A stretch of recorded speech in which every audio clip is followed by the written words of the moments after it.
Paano mailalarawan ang kalagayang wikang Filipino bilang wikang pambansa, wika ng bayan at wika ng edukasyon at pananaliksik?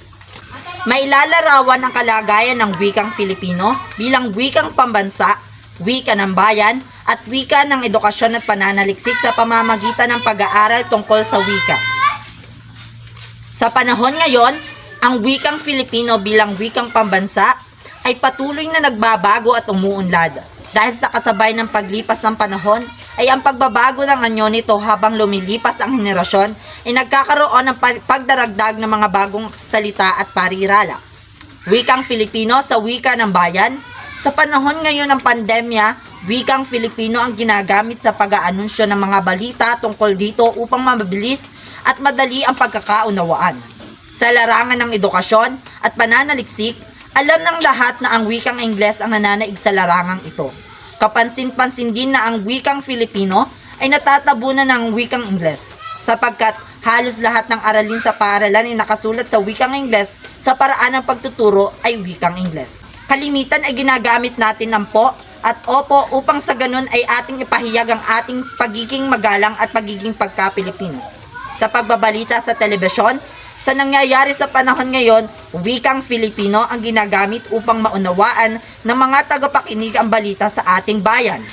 Sa pangangalat ng isang mananaliksik ng datos para sa kanyang pag-aaral, wikang Filipino ang ginagamit upang mas madaling maintindihan ng mga respondente ang mga tanong.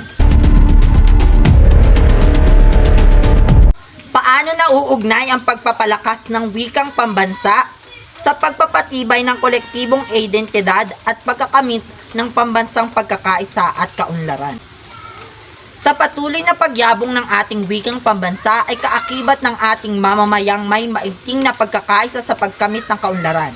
Ang ibang bansang may mayabong na wika ay tiyak na may maunlad na bansa dahil ang wika ang ating nagiging pundasyon sa gisag ng isang bansa at nagiging daan ng pagkakaunawaan, pagbubuklod-buklod at pagbuo ng isang matatag na relasyon. Sa pamamagitan ng wikang Filipino, lumalago ang ekonomiya ng bansa sa kadahilanang ito ang naging paraan ng pakikipagtransaksyon, ang pakikipagkomunikasyon sa iba pang mga panig ng bansa.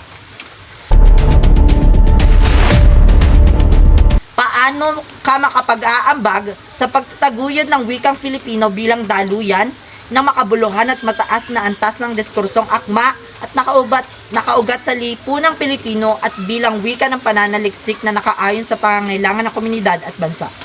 Bilang isang mag-aaral at nakatira sa bansang aking kinabibilangan, sa tamang paggamit ng wikang Filipino, pagmamahal, paggalang at pagpapahalaga at pagsuporta rito ay siyang tangi kong mayaambag sa pagtataguyod ng wikang Filipino. Patuloy ko itong gagamitin, ipagmamalaki at hindi kailanman kalilimutan kahit matuto pa man ako ng ibang lengguwahe.